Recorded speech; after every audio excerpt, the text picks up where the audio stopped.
રંગોની છોડો, ચારે બાજુ હાસ્યનો ગુંજારો અને એક નવી શરૂઆતની ઉર્જા। બસ આ જ તો છે હોળી, એક એવો તહેવાર જે ખાલી રંગોનો જ નથી પણ એની પાછળ ઊંડી વાર્તાઓનો પણ સંગમ છે। તો ચાલો આજે આપણે આ રંગીન ગાથાને થોડી નજીકથી જાણીએ। જુઓ, જેવું આપણે હોળીનું નામ લઈએ ને એટલે મનમાં સૌથી પહેલું ચિત્ર આ જ આવે છે, પ્રેમ અને આનંદથી ભરપૂર એક દ્રશ્ય જ્યાં ભગવાન કૃષ્ણ અને રાધાજી ગોપીઓ સાથે રંગોમાં ભીંજાઈ રહ્યા છે। અને સાચું કહું તો આ દ્રશ્ય જ હોળીની સાચી ઓળખ બની ગયું છે। પણ શું હોળી એટલે માત્ર આટલું જ? ખાલી રંગોની ઉજવણી? ના, આ રંગોની પાછળ એક એવી પ્રાચીન કથા છુપાયેલી છે જે આપણને શ્રદ્ધા, હિંમત અને અનિષ્ટ પર સારાની જીતની વાત કરે છે। અને આ વાર્તા જ હોળીના તહેવારનો સાચો પાયો છે। તો હોળીની ઉજવણી પાછળની જે મુખ્ય દંતકથા છે ને એ આપણને એક અત્યાચારી રાજાના સમયમાં લઈ જાય છે। આ વાર્તાના કેન્દ્રમાં છે પ્રહલાદ, એક એવો રાજકુમાર જેની ભક્તિ એના જ પિતા અત્યાચારી રાજા હિરણ્યકશિપુ માટે એક પડકાર બની ગઈ।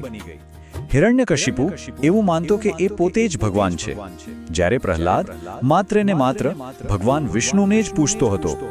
હવે હિરણ્યકશિપુએ તો પ્રહલાદની શ્રદ્ધા તોડવા માટે શું નથી કર્યું? લાલચ આપી, ધમકીઓ આપી, કેટલાય કષ્ટો આપ્યા, પણ પ્રહલાદની ભગવાન વિષ્ણુમાં શ્રદ્ધા હિમાલયની જેમ અડગ રહી, એ જરાય ડગ્યો નહીં। હવે જ્યારે કોઈ પણ પ્રયત્ન સફળ ન થયો ત્યારે હિરણ્યકશિપુએ એની બહેન હોલિકાની મદદથી એક એવી ભયાનક યોજના ઘડી જે પ્રહલાદની શ્રદ્ધાની છેલ્લી એટલે કે અંતિમ અગ્નિ પરીક્ષા બનવાની હતી। વાત એમ હતી કે હોલિકા પાસે એક અનોખી શક્તિ હતી। એની પાસે એક એવી ઓઢણી હતી જે એને અગ્નિથી બચાવતી હતી। એટલે રાજાએ નક્કી કર્યું કે પોતાના દીકરાનો નાશ કરવા માટે આ જ શક્તિનો ઉપયોગ કરવો। તો યોજના પ્રમાણે હોલિકા પ્રહલાદને ખોળામાં લઈને ચિતા પર બેસી ગઈ અને પેલી જાદુઈ ઓઢણી ઓઢી લીધી। પણ જેવી જ અગ્નિ પ્રગટાવવામાં આવી એક ચમત્કાર થયો। અચાનક પવન ફૂંકાયો અને પેલી ઓઢણી હોલિકા પરથી ઉડીને સીધી પ્રહલાદને વીંટાઈ ગઈ।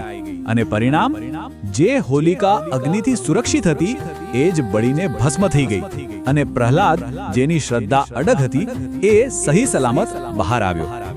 આજે એ ઘટના બનીને એને જ હોલિકા દહન તરીકે ઓળખવામાં આવે છે અને આ જ હોળીના તહેવારનો મુખ્ય પાયો છે। શ્રદ્ધા અને સદાચારના વિજયનું આનાથી મોટું કોઈ પ્રતીક ન હોઈ શકે। અને આ કથાનો અંત પણ એટલો જબરદસ્ત છે। છેવટે ભગવાન વિષ્ણુ પોતે નૃસિંહ અવતારમાં પ્રગટ થયા, એટલે કે અડધા માનવ અને અડધા સિંહના રૂપમાં, અને બરાબર